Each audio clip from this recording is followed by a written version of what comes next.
I'm so blessed to be able to walk into establishments, be around my friends, be still myself, 100% authentically myself after getting through that through therapy. Breaking Amen this. to therapy, baby. Yeah. Welcome to the Focal Flip Podcast. Every week we take a deep dive into the mystery and stigma behind mental health and explore real-life stories of struggle and triumph. We aim to educate and encourage others as we bring together a diverse group of guests. From the streets to sanctuaries, classrooms to boardrooms, mental health does not discriminate, neither do we. Prepare to laugh, prepare to cry, prepare to be changed. Let's get into it. Welcome back to the Focal Flip Podcast. It's me, Mike, your host. I got my boy Tarris Horton with me today. Tarris, what's up? Hey, man, I'm happy to be here. I couldn't be happier to be here. Dude, I'm fired up. I'm excited. We've been trying to make this happen a little bit. Reached out, talked to each other a little on Instagram, and then shot some texts back and forth. I follow a lot of the content that Tarris puts out, and to be honest, he's a very difficult person to describe. He is what I would consider as a jack of all trades, a personality and an aura like no other, no matter where you see him out. He's up closer to the river. I'm in southern Kenton County. But the thing about him was just that there was this somewhat of a connection there. And one more that I've followed his stuff and I've seen what he does, because it is a lot. I would love to learn it, but he's one of me.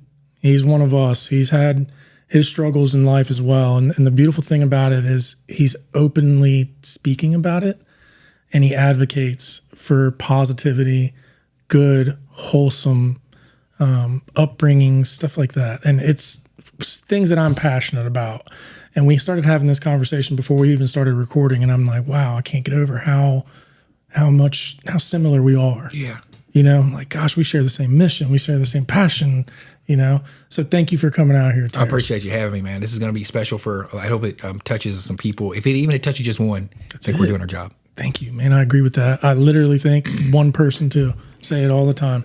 So tell me about Tarris Horton. Who is Tarris Horton? I'm a Kentuckian, child of God, first of all, giving thanks to the Most High, who I wouldn't be anywhere without him and the things that he's blessed my life to do, and he's orders my steps every day. Like I was telling you off camera, I'm like, why do I have to do this? Why did you charge this with me, God? And I'm just following his steps. Born Kentuckian, born in Fort Knox, Kentucky, raised in Elizabethtown, Kentucky. Fort Knox, yeah, okay. Man, Go Vault boy. Wow. Military father, ex-Vietnam, Korean War vet, mother, devoted mother. They were married for 60-some years before they passed away, a couple weeks apart. And this is a great dynamic when you ask who Tarris Horton is. Father, man of the house. And everybody's journey is different. You asked me about mine, so I'm going to speak candidly on it. I love it. Mother was put on this earth to please my father and be a mother to his children that she gave him. Crazy. 3 sisters, older brother. So I was the youngest, so I got my butt kicked, but my sisters taught me how to be a caring human, loving, caring human. Father, functioning alcoholic, full-time worker, worked every day until he retired. Financially savvy, community activist. My dad made me at 3rd grade go canvas for his best friend, Ron Thomas, to make sure he was winning city council, so I knew the game early. Wow. At a young age, my dad would take me to the bootlegger and watch him shoot dice with his friends. And when they start getting crazy and start stabbing and shooting and fighting, he had to put me behind him and come on, let's go, let's get out of here. Time He was to get military. out. Yeah. So he taught me the game. My dad was a gangster. Yeah. My mom, preacher, Pentecostal, Shut up. apostolic, holy roller. Shut lay up. hands on you, speak tongue, push. Yeah. So my dad would be at the bootlegger shooting dice. My mom would be at the church shouting in Holy Ghost, preaching, and I'd go back and forth and back and forth. Oh man, this is going to be great. And back and forth, wow. and back and forth. Go up to my bootleggers. I'm learning the street game with all my other boys, but I'm light skinned, so I'm getting I'm getting the game. Go to church, same thing. Then the dynamic switches when I get to I'm good at sports, play sports, blah blah, all that good stuff. my freshman in high school, go to a school called West Hardin. West Hardin is similar, I say, to Campbell County High School. In that time, I was one of the only, it was 1% black. But when I got out there, I ran for for student council president, and I won student council president in an all-white school. So color barrier never mattered to me, and that's where I learned how caring white women are. Moms. Because I grew up in a middle-class neighborhood to where it was a black middle-class neighborhood. So, we had money, you know what I'm saying? It wasn't and when I moved to Northern Kentucky, there was a big disparity between wealth and black and white. Where I'm from, black people got money.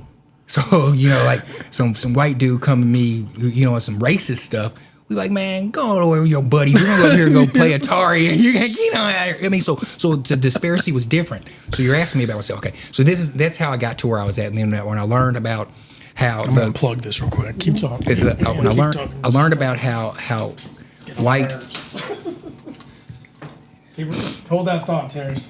I'm gonna edit this out. This is a beautiful thing about editing. That thing's yes, sir. driving me nuts, dude. That sounds better. So much better, bro. And when I learned about how when I would go over to my white friend's house whenever I got to high school, how their moms would take care of us, man. Golly, man. And so I never the racial thing. I never felt that because I felt the love. I was one of those kids who felt love from everybody.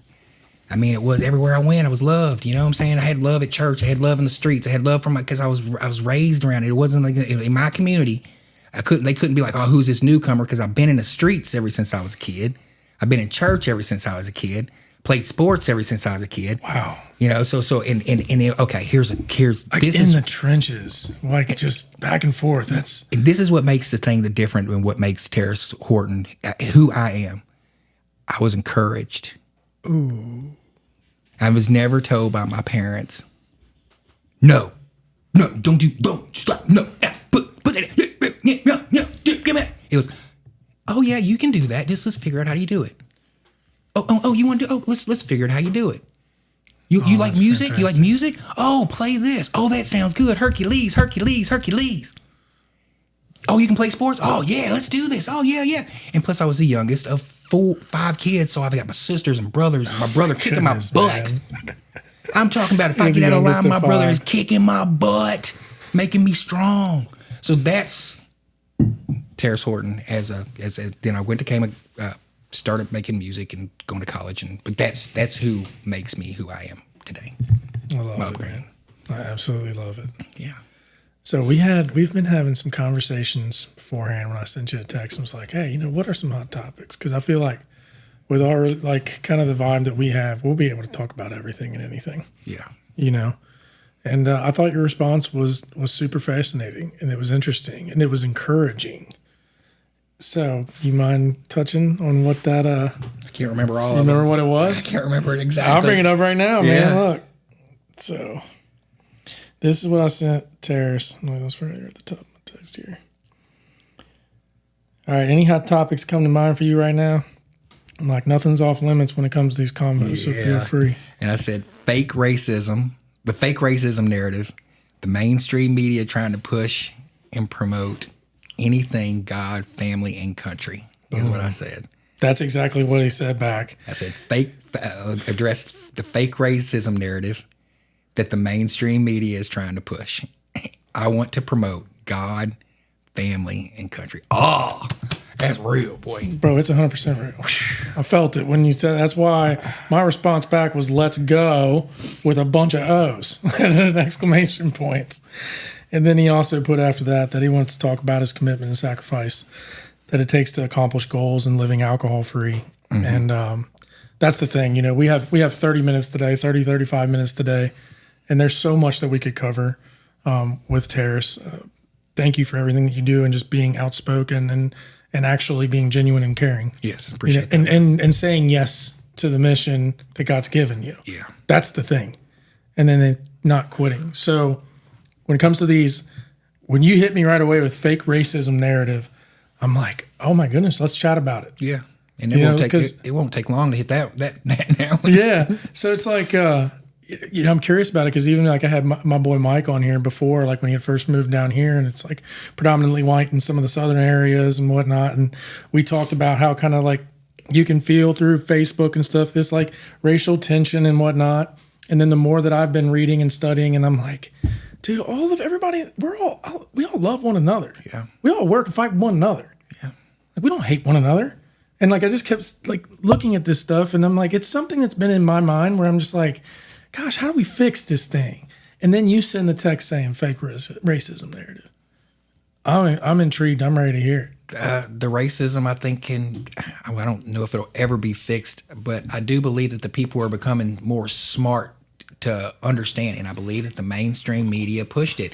And I have a theory about how they acerbate it, because there's waves of it. It comes and goes, but I'm talking about in our lifetime, what hour we've been able to touch.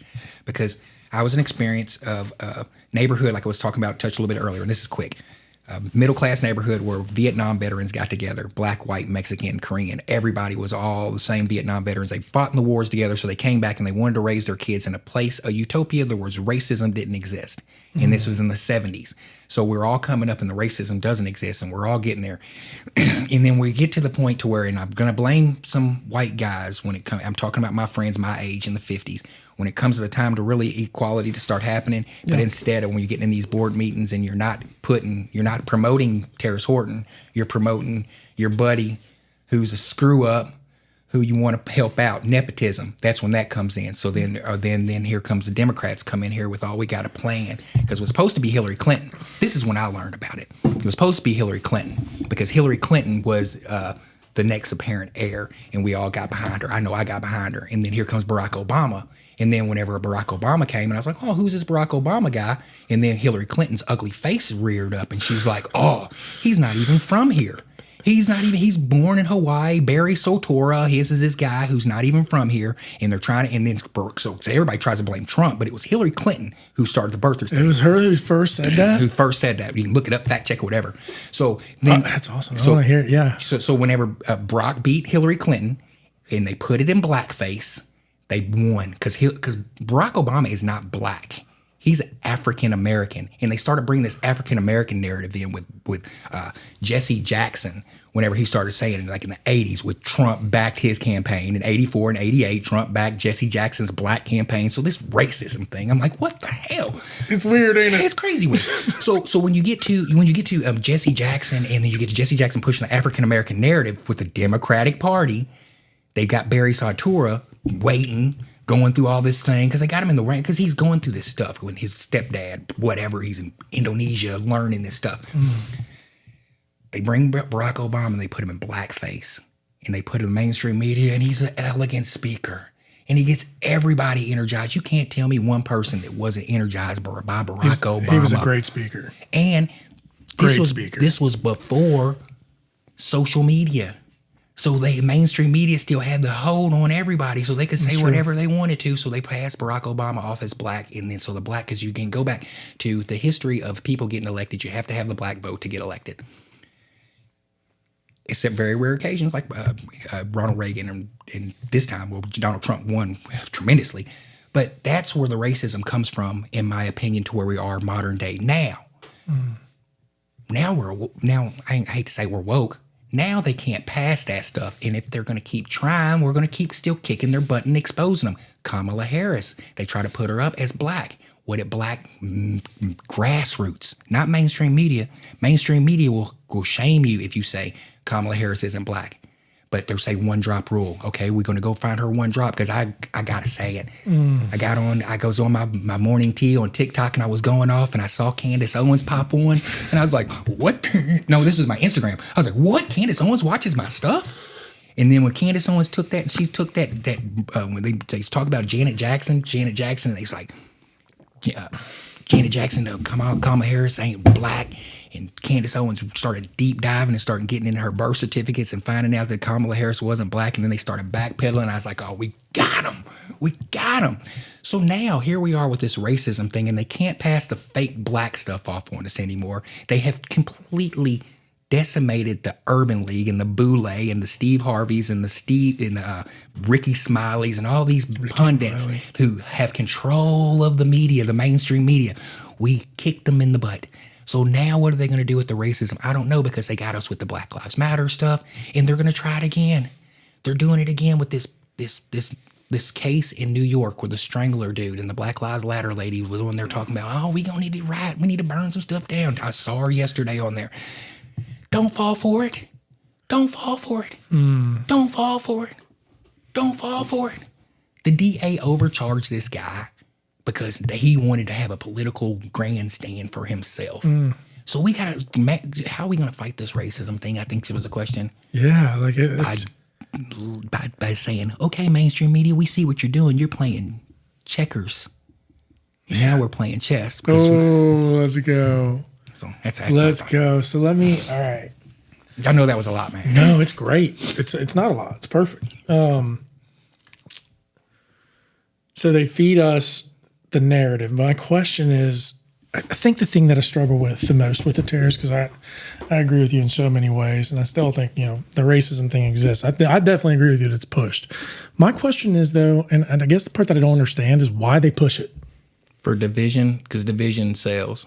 Because you have to have a voter base. The Democrats have to have a voter base, and the Democrats' voter base has been black and the lower hanging fruit when it comes to voter base. It's what it comes down to. It comes down to they had to push their narrative on their voter base, and it's been since Lyndon B. Johnson says we're going to have the N-words voting for Democrat for the next 200 years.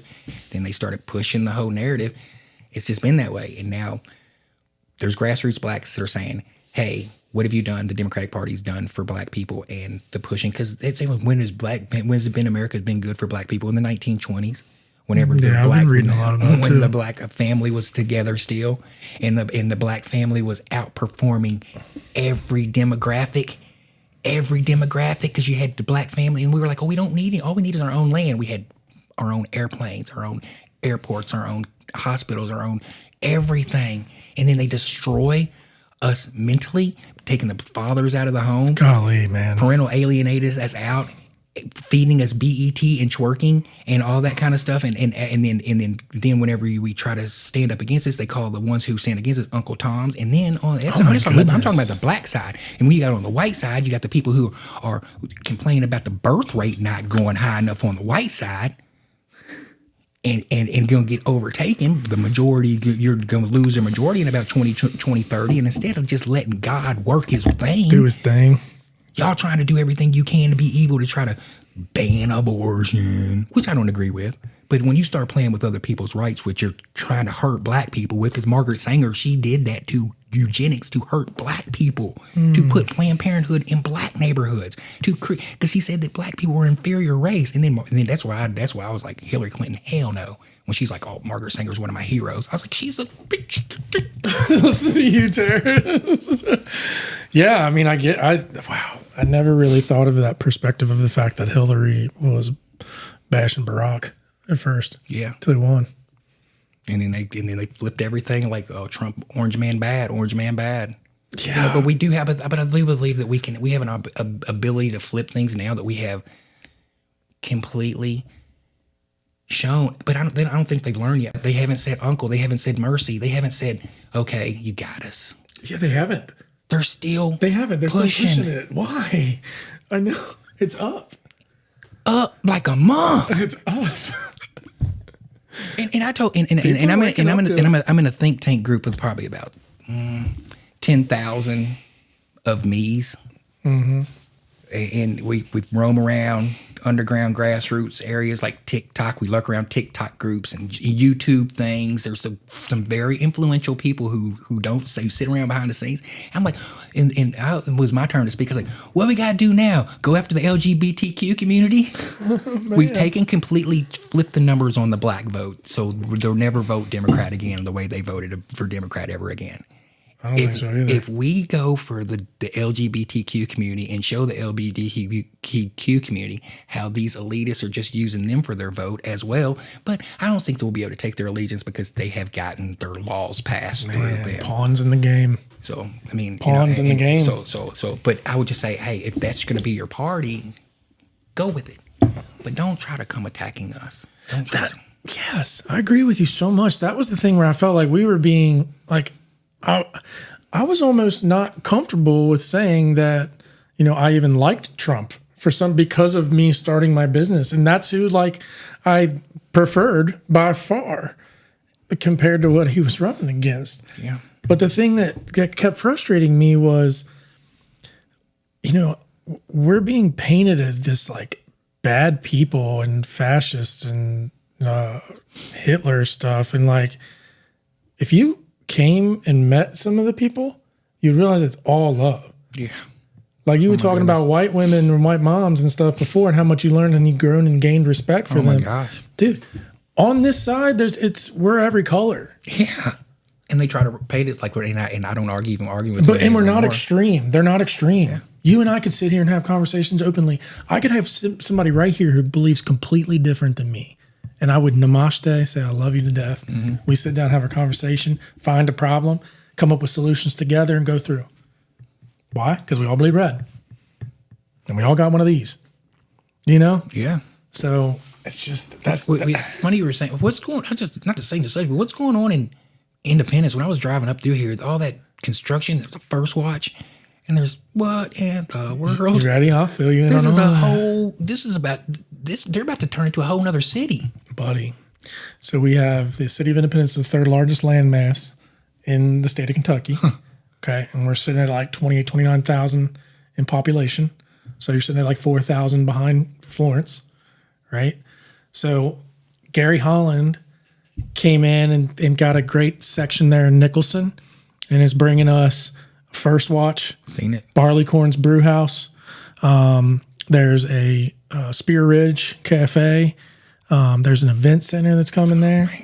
Dude, so that stuff that's coming, plus we have the City of Independence has an incredible events community, or incredible events team, and they do so much Parks and Rec, and they're blowing up. On the west side of Independence, we just got our first, got some commercial buildings over there in the 536 Park District, and I believe they've got a tenant in there. Nice. So not only that, in the next 2 and 3 years, we're going to have the new State Road 536 coming through all the way to Campbell County.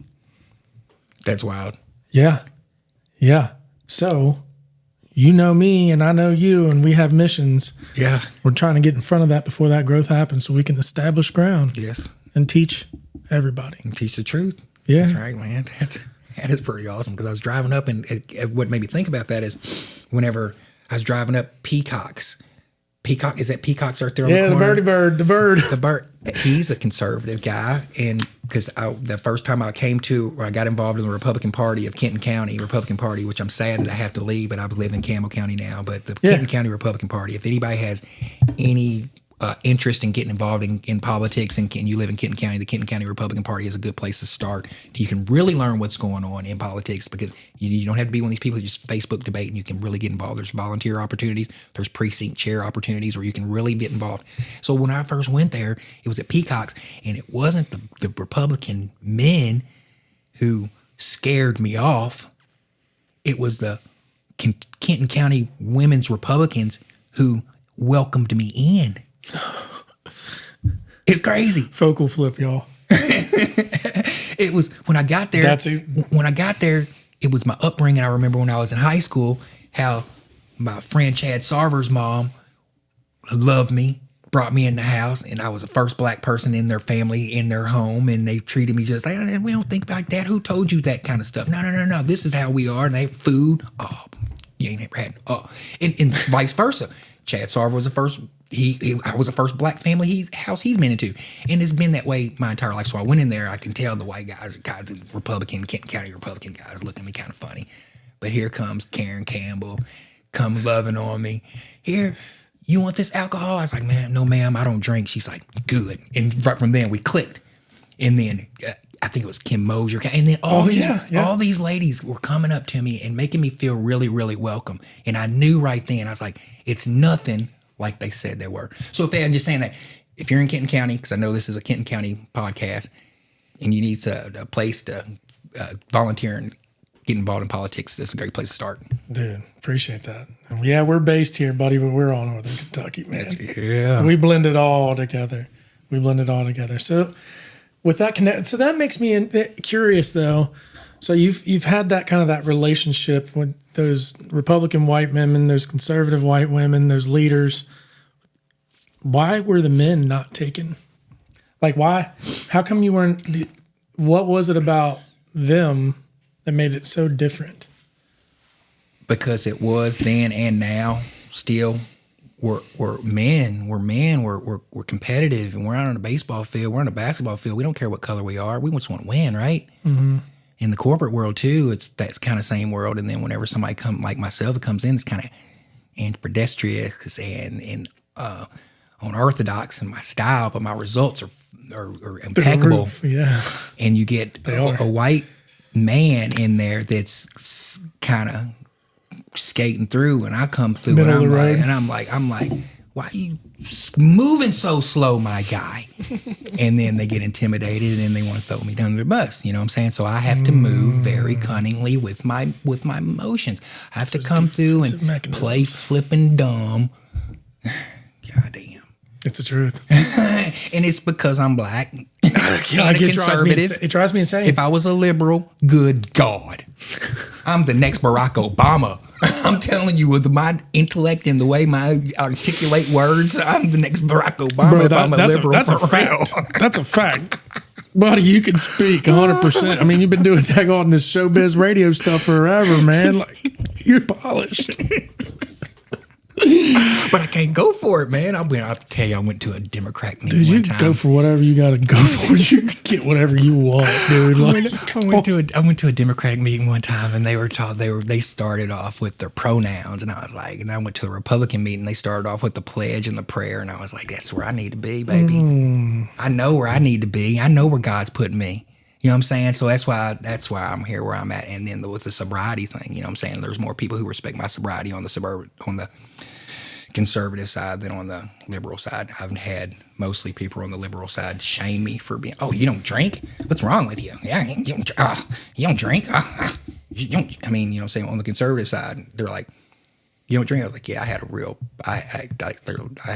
problem, and I was up. Yeah. You know, and then they're like, you know, and like I said, pledging the prayer. You know what I'm saying? They're like, well, I see God's got their hands on you, son. You know, let's see what we can do and work around that. You know? Wow, you're really spending some amazing perspective, Tarris. You're perfect for my podcast and my show because that's exactly how I look at everything too. So, what happened in your life where, I mean, clearly you're on both extremes. That upbringing is so interesting about how mom and dad, military.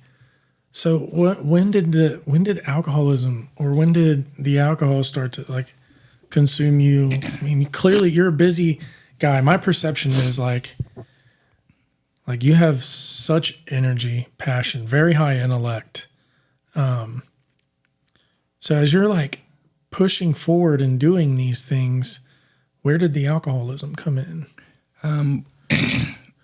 Just like everybody else, social drinker in high school football games, you have some cocktails.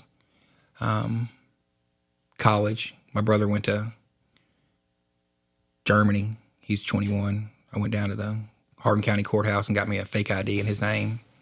So I was 21 years old, 18, went to Cardinal Hall in Louisville. So I was immediately the bootlegger because that's what I grew up watching. You know what I'm saying? Yep. So sure enough, tech mobo and bootlegging, going to college my freshman year, you know, making money bootlegging and stuff like that. So then I went into barbering and other things. I got married, and the alcohol really kicked my butt whenever I got divorced. When I got divorced the first time, that's whenever alcohol really took a hold of me because the whole narrative of how the family court system is in the United States of America, how it's arranged in the United States of America. You can do no right if you're a man. And my family dynamic of how I grew up, I seen nothing but love. And my sisters taught me nothing but love. And this is how you treat a woman. And this is how you do. And so I taught that, but I never knew the adversity of what if somebody doesn't love you back? How do you handle that? Do you walk away? Do you fight?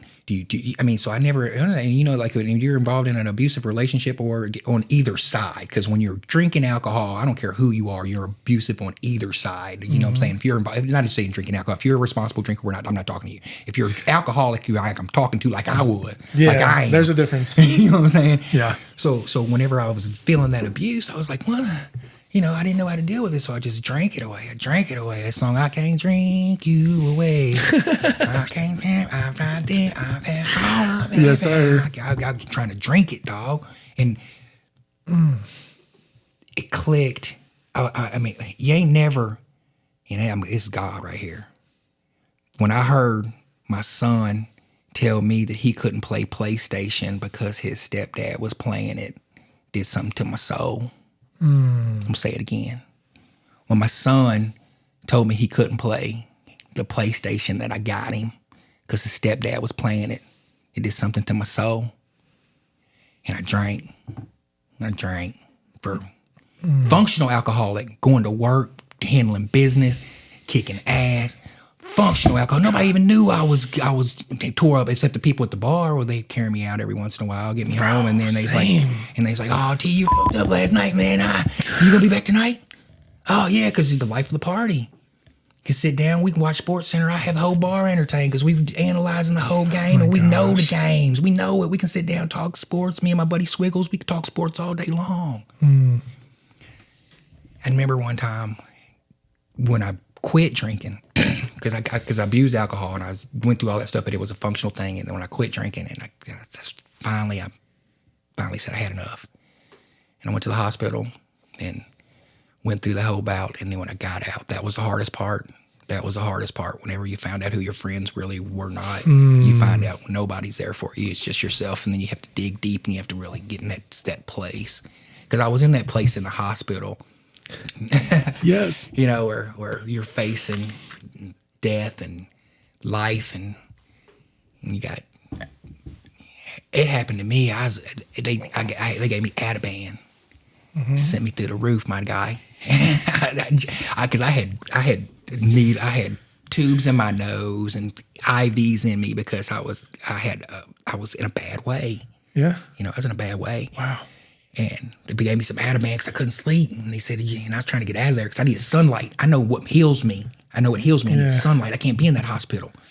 And they gave me Ativan, and I jumped up and I pulled all my wires out and I jumped up on the bed and I was jumping up and I was acting like crazy, man. I was like, get me off this slave plantation right now. And I was with a girl named Lisa, and I said, you coming with me? And next thing I know, I was woke up in the ICU, handcuffed with a catheter up my butt and in ICU.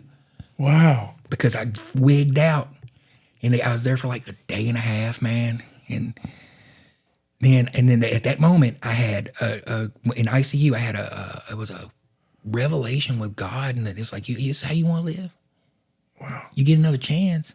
Were you like having seizures and stuff? That's why you went in the ICU, or like what? Just like they beat you, or no, like, I don't know how I got in there. You still don't know. I don't know. Gosh, I think they probably so had to put something Ativan, in me. They said they gave you Ativan. They gave me Ativan. Yeah, for anxiety, for sure. And then that sent me through the round, like, yeah. Oh, and then I don't remember anything except I woke up in ICU, and then I had my must mom have snapped, bro, or something. And yeah, I had my mom had to call and advocate for me. I had some people advocate for me to try to get me because they were going to try to commit me and stuff like that. That's it was scary, man. It was bad.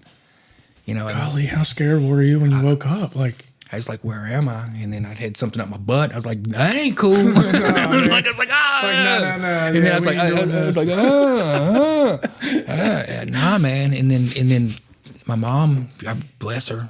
You know, I mean, when I woke up from surgery the first time, because I didn't know my appendix busted. Jeez, old Tarris. Yeah, man, it's crazy. Because I was cutting hair. You can die from that too. Yeah.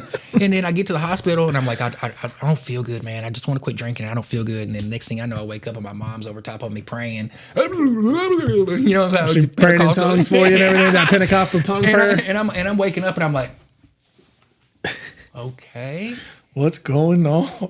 And the hardest thing I ever had to do, Mark, this is the hardest thing I ever had to do. And I had to explain this to my wife too, because she said she doesn't understand some things that we're going through as far as like kids sons breaking away from their mothers. I'll just say that. I had to tell my mom to leave me in the hospital by myself to let me detox. She wanted to stay there with me, her and my sister. And I said, Mom, I got to fight this on my own, because I knew one day she wouldn't be here to fight for me. And you know how you live off your parents' prayers for so long. Yeah. At that day, I had to make sure that I'm going to be living off my own prayers, and my kids are going to be living off my prayers, and I'm not going to be living off my mom's prayers alone. I'm living off my mom's prayers from past. Yeah. And she's in heaven now. But I need that protection from my own. I need to find that relationship within myself. God rest your soul, man. Yeah, so I could fight those demons on my own, because we got to fight it. All right, let's talk about it then. Man. Tell me about it. You make that decision. I can relate. When I was in treatment, especially the last time, I say it when I speak, I was terrified to walk out that door. And there I was good. I was with my people. It was just stepping out that door is a whole different ball game. So for you, what was it? I mean, you're in that moment when you make that decision. What does recovery look like for you then? Right from the start. Like, what did you have to do to start really getting healthy? Because it's not easy to get sober. I mean, most people who are like really suffer from the disease have to be medically detoxed correctly, and then the journey begins. That's the most pain, but that's the easiest part. It's then the journey begins. Tell me about your journey. I went home from the hospital. I was in the hospital for 14 days. A doctor came and advocated for me, Nancy Cummings. She came and advocated and helped me get out of there, because they were going to keep me in there. And I was like, we are not going to let you out here so you can go fall in the streets of Covington and end up dead. 2 weeks in there. 2 weeks in the hospital.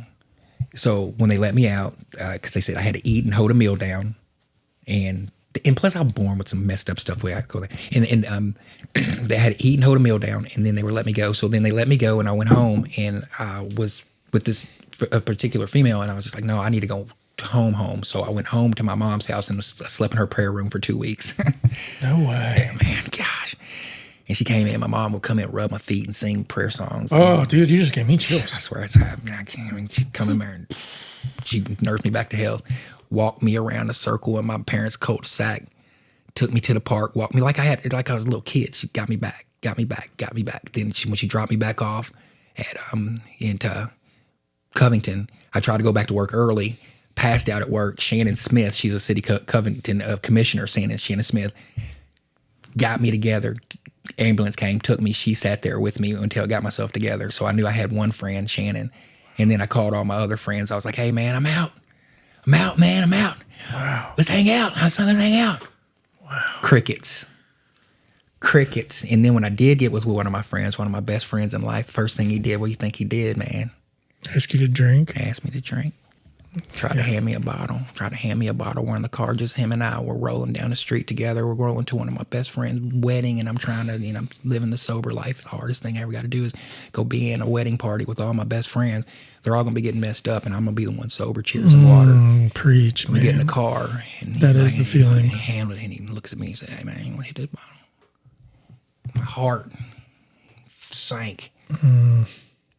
I felt like I lost everything and everybody at that moment, because I had lost everything and everybody, because I decided to quit drinking. And that deciding to quit drinking, like when you're going through that whole thing, nobody believes you're going to do it. Yeah, you're kind of cutting off a social environment too. I didn't even believe I was going to be able to do it. Yeah, me either. Me either, man.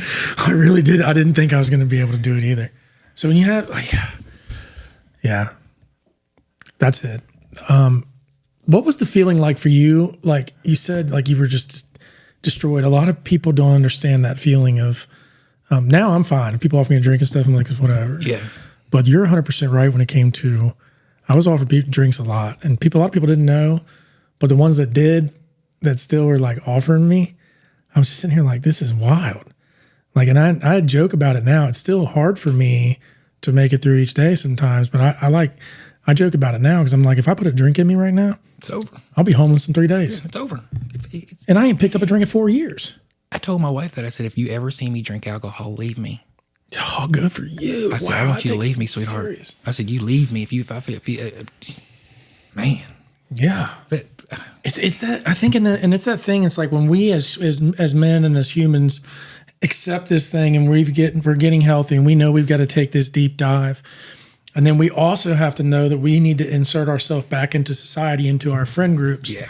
And then, yes, you do see your friends where they lie, but it's that feeling of trying to learn how to grow spiritually, emotionally, mentally, stay involved with other people, but then not have your soul completely crushed because people didn't understand that alcohol can kill you. Yeah.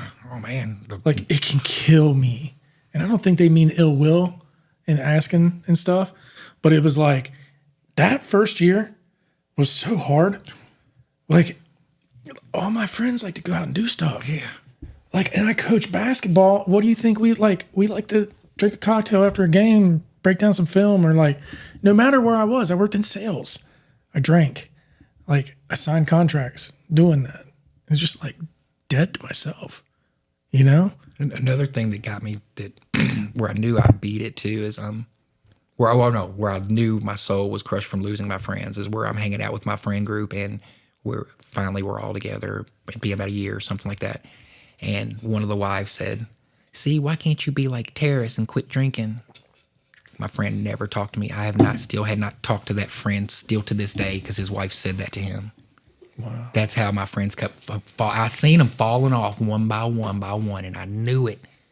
I mean, how would you feel? You know, you're out trying to have a good time with your wife, and instead of her going with the flow and letting things happen and letting you and your boy try to formulate this newfound friendship, and because women sometimes in this can be, you know, and instead of that, in the form of her being able to get a dig in on her husband.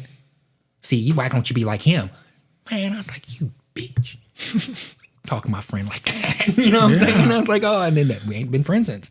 Man, see, and that's the thing. Like when you make a lifestyle change or you do something different, and it may disturb or throw somebody else's off, it comes across as awkward and a little different, a little weird. Yeah. Man, it's been a journey. Yeah. So how old were you when this happened? It's been 7 years for me. I'm going on 7 years sober. So I was 7 years sober. 40 something. I was in my 40th birthday. I drank like you said some Fireball. Yeah, dude, I wanted to drink 40 Fireballs for my 40th birthday. Yeah.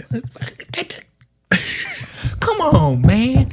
Who thinks like that? And that's got that has a logical whiskey soaked brain to make you think that your brain's going to logically function on 40 shots or 50 shots of Fireball, bro. And we could function like a champ, dude. We could grow and work in your career and do it.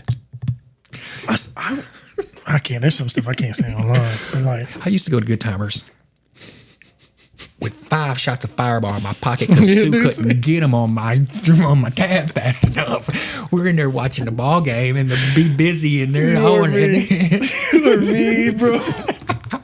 and we're drinking our Bud Lights and we're talking our trash and stuff like that. And I need a shot. Yep, hit the shooters, dog. I'm like, hit the shooters, 100%. Tarris, I'd be at parties and I'd have 4 Fireballs, and it'd be I would hope the party was in my neighborhood because I'd have 4 Fireballs in my pocket. And I'd be going over there and be like, oh, yeah, he's only had like 2. I only had like 2 beers. I'm good. And 19 shots between 3 trips between houses. It makes no sense at all. None. And I was a big, happy, fun drunk, man. It's not like I was like mean and everything, but it was just the fact that I could not function, do things without it eventually. Yeah, same. I couldn't walk or... I got the shakes at one point. I think that's what scared me was the first time I experienced the withdrawals in alcohol. I think that's when I was like, oh, wow, I am this. Yeah. Whenever I went in, that's when I experienced it probably at the worst because I thought I could kick it cold turkey when I was at my worst. We all think we can, right? I'd never been that bad before because I was waking up every morning and shaking, get the shakes. And then, but even before I took a shower, I had to go to my liquor cabinet and take a shot before I even took a shower. I remember in between haircuts sometimes, you know, like having to be like, hey, I'll be right back. Walk over to my house because I had an extensive liquor cabinet. You know, just take a shot of fucking Bookers or Wellers or Pappy, you know, whatever, you know. I was a bourbon drinker. And that's what took it down. That was it. I mean, you know, but it's just wow, man. I'm so blessed to be able to walk into establishments, be around my friends, be still myself, 100% authentically myself after getting through that through therapy. Breaking Amen to therapy, baby. Yeah, breaking the stigma of the therapy thing. I mean, because man, we got to go to therapy. And it's to help you conflict manage yourself. Hey, okay, yeah. You all those internal conflicts you have within yourself, and then trying to manage all that kind of stuff whenever you've been managing it with an alcohol-soaked brain compared to a sober-soaked brain, when the alcohol-soaked brain is so much more fun, and you have so much more friends, but you have, and on this side, you have longer life, more money, better community outreach. The weights and balances are, when you're trying to say that, because like I think you were talking about looking within. When you're taking the mirror, you got to look in the mirror. You got to look at yourself. I'm sorry. When you're taking the mirror, you got to look at yourself, and you have to say, okay, well, here I am. Is this alcoholism because of what somebody else did to me? Okay, I accept all that. Now, how is it on me? And when you start looking at that step of it and you start focusing on that, that's been the part that was the hardest, and that therapy helped me get through. Yeah. And I appreciate my therapist for helping me get, and I graduated from therapy. I no longer needed it because I learned some coping skills. Yeah. So, I'm an advocate for therapy, but some people, just like everything else, they abuse everything. Mm-hmm. You got to find the right thing that works for you. Yeah. Yeah. I'm glad you brought that up as being an advocate for therapy, because I am too. What I've been trying to teach and tell everybody is that it's holistic. It has to be holistic. And I feel like holistic gets put in a different box, the word, as being like, oh, it has to be like holy. And it's like, no, holistic means it's wholesome and it is holy, but it's everything. So for me, just as me personally, I used to have to do two AA meetings a day, rotate different meetings, go to therapy, psychiatry, psychology. I literally went all hands on deck on everything. Mm-hmm. And the thing about it was that's what it took for me. Yeah. But then once I figured that out and I said yes and let other people kind of help me and guide me and teach me how to live, that's when it all clicked. That's when everything clicked. And it's like, oh man, okay. All right. So for therapy, as I started getting better and getting fed all these different ways, I started getting mentally sound. Yeah. And I was exploring my darkness. And the whole time, this whole 36 years, I'm 4 years sober now, that whole time I was terrified to explore my bad thoughts. The whole time. Fear. You know what? You know how much of my fear came true? 0. Hardly any. My fear was finishing. You know how much finishing. time in life I lost on that? Right. I didn't lose it, but we learned from it. But yeah, I could have ceased this back then. Yeah. Yeah. Yes. That's what I'm talking about. Finishing. That I would get to almost to the finish line, and then I'd be like, oh, let's go get a drink. Yeah, dude. Yeah. We'd almost get to the state championship, and then, no, let's go get a drink. Yeah, dude. It's like, we got there. Yeah. Now it's like, let's run through that. What's next? Yeah. Who, like you were saying, who are we going to touch with this so they can say, we don't have to live like that. You don't have to live like that. If you're out there and you're watching this, and you don't have to live like that. There's people out there that'll love you the right way. Yeah. I'm somebody who will. But okay, let's get real. Love it. What about the people? You're 4 years. 40 years old. You're 4 years sober, correct? Or 4 years sober. Alcohol free. 4 years sober, 40 years old. The thing about that, like whenever I'm out and trying to be social, it's like the people who come up, oh yeah, I want to stop drinking too while they're drunk, or ordering shots. How do you navigate that? Because that's a tough one for me. I just wish that everybody would you have your fun. If you're really serious about getting sober, get sober first, and then let the community love on you.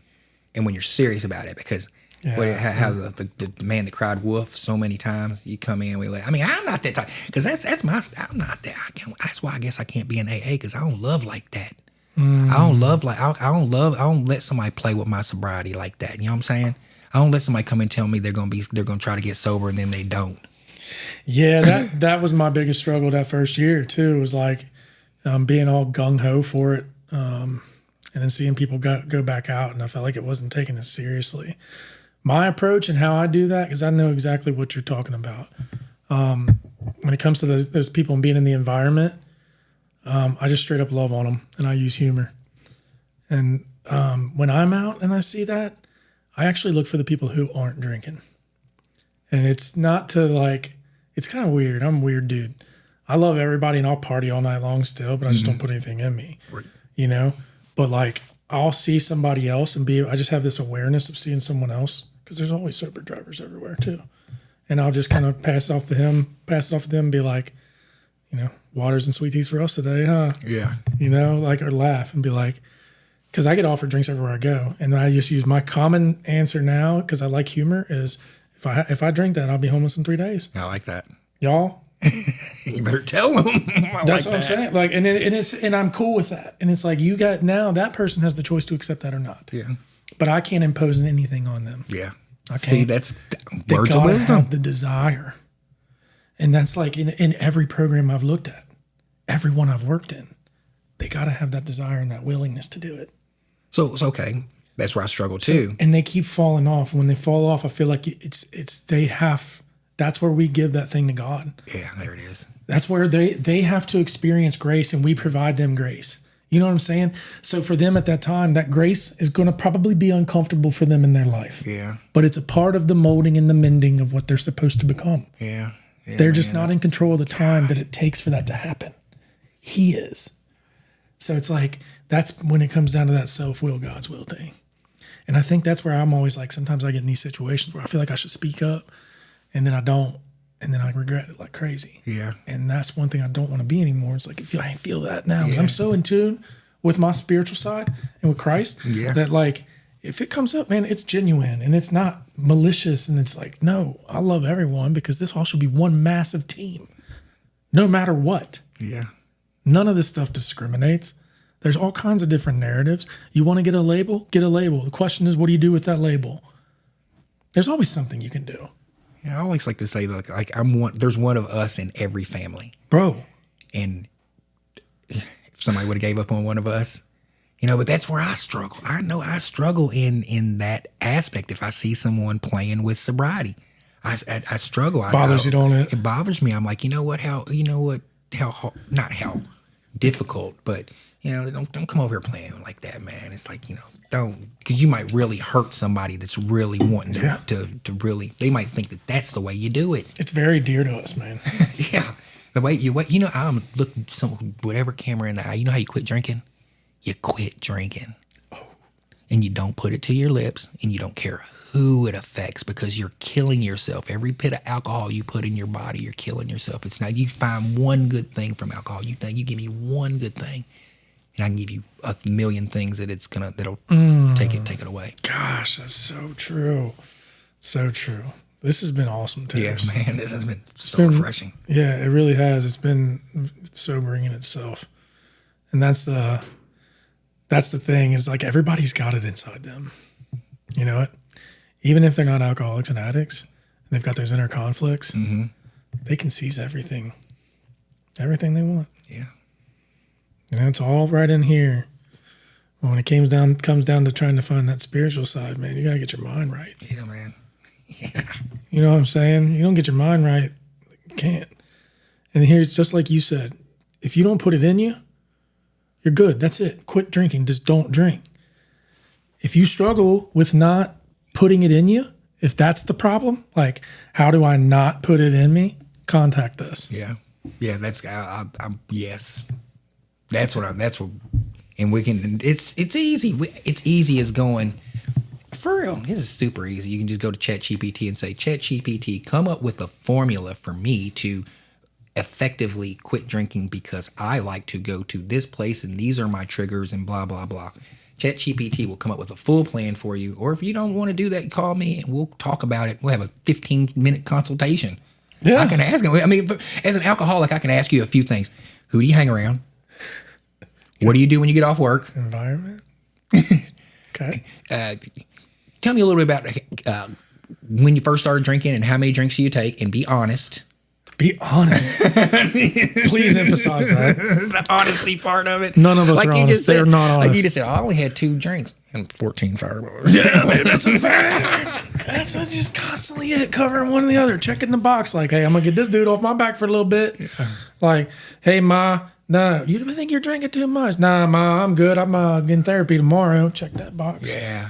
Like, I'm gonna chill for her for a couple of days or whatever. Your wife. Yeah. It's like, it's nuts. Yeah, but you got to lose it all too. I guess you got to hit your rock bottom too. Where is your rock bottom?